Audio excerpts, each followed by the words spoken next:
Hello. Welcome. Welcome to People United Against Anti-Semitism. Today, I want to talk to you about my journey through hell. How it began. It began on June 22nd, 1941, when as a child, I was driving a wagon, with a horse on a wagon, and I was riding from my uncle's house on the other end of town to my house on the other end of town. Instead of going through the town, because I was afraid actually to drive in the traffic, I drove with the wagon a roundabout way, surrounding the town and coming back on the back road to my home. When I came to my house and walked in the house, my mother said to me, "Why are you so happy?" And I was startled. She was very sad. She says to me, "Don't you know, the war broke out."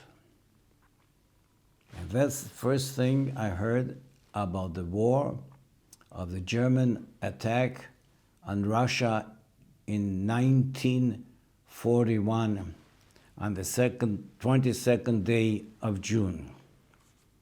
My mother was very sad. In hindsight, I could see she had a sense of a premonition of what was waiting for her and for all of us. And a short time later, we went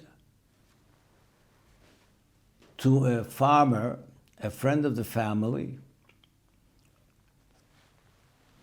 and he lived somewhere in the direction from our town to the bigger city of Baranovich.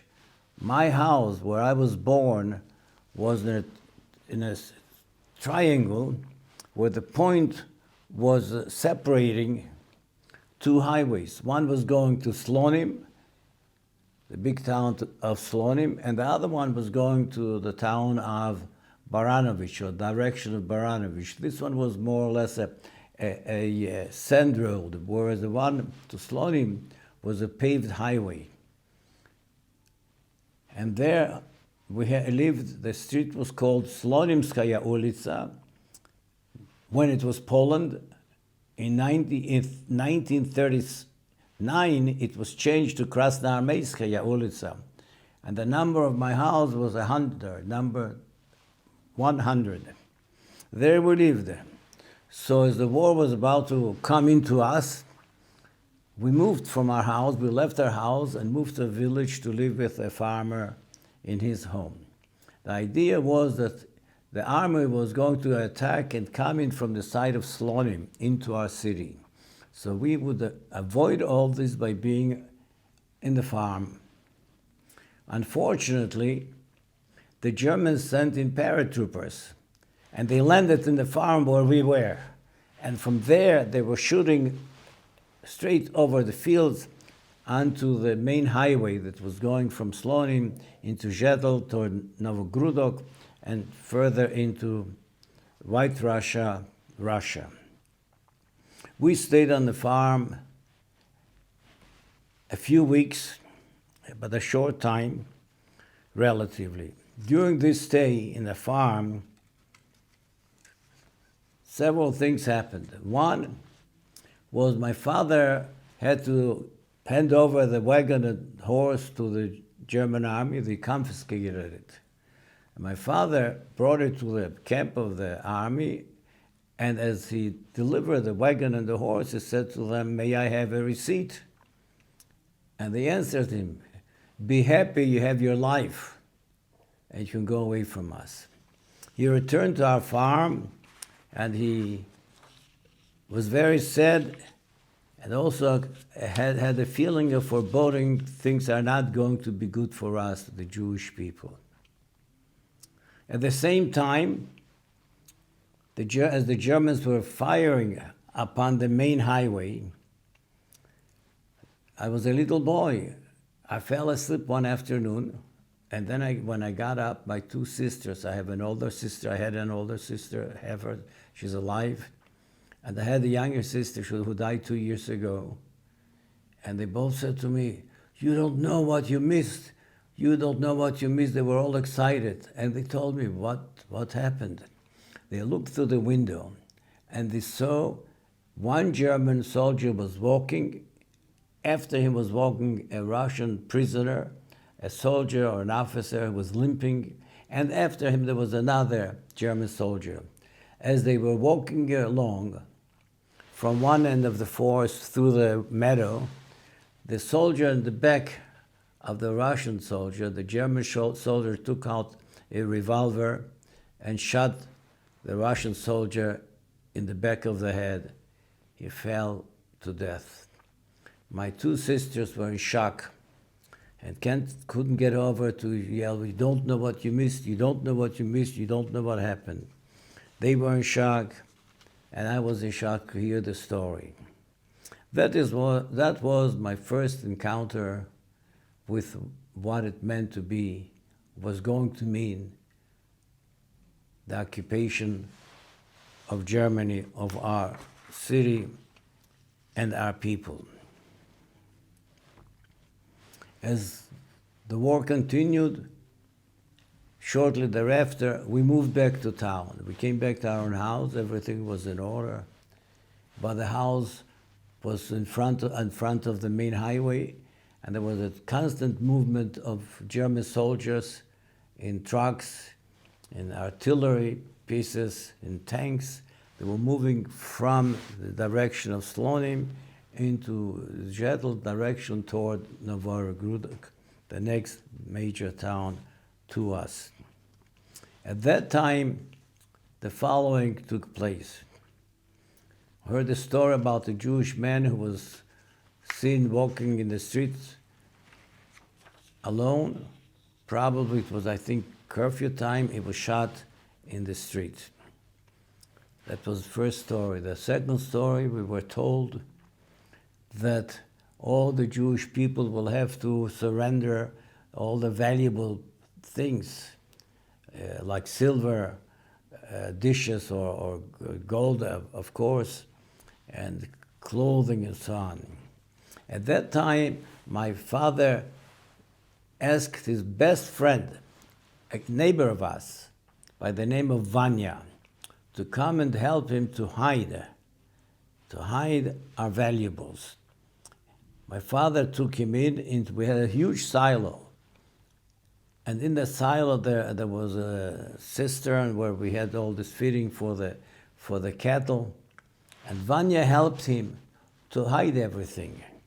It's important for me to tell you the story because of what happened consequent to this, and the role this Vanya played in the history of our little town.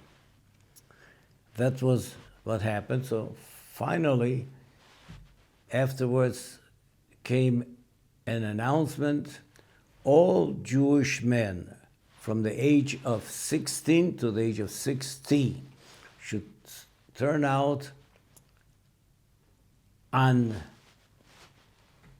the 23rd of July, 1941, on the marketplace in order to go and dig ditches for the German army.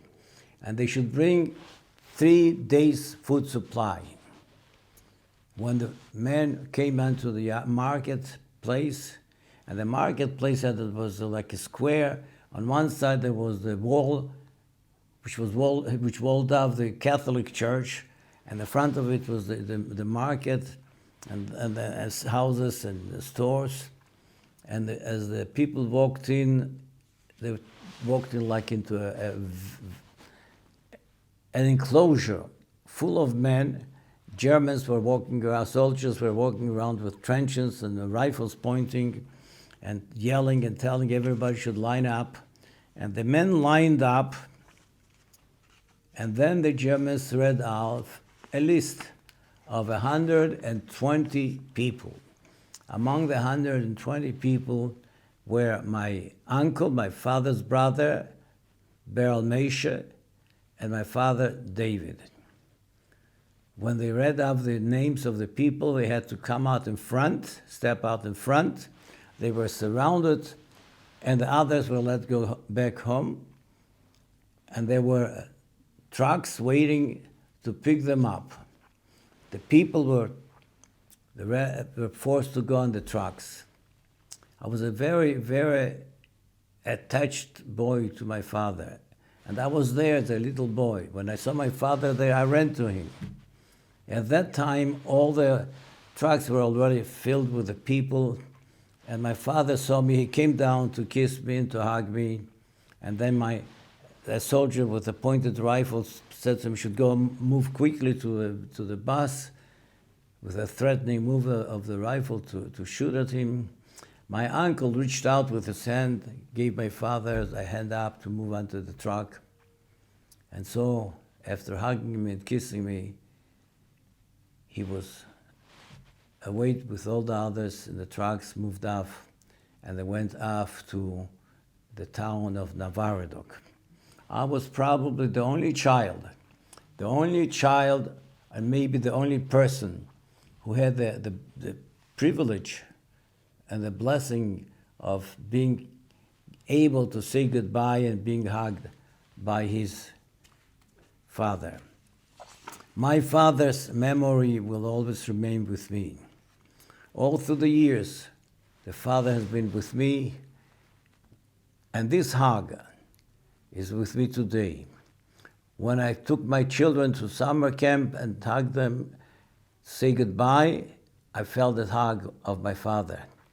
When I saw my uncle the last time to say goodbye to him as he was lying in Kfar Saba and on his dying on bed, and he hugged me, I felt the hug of my father.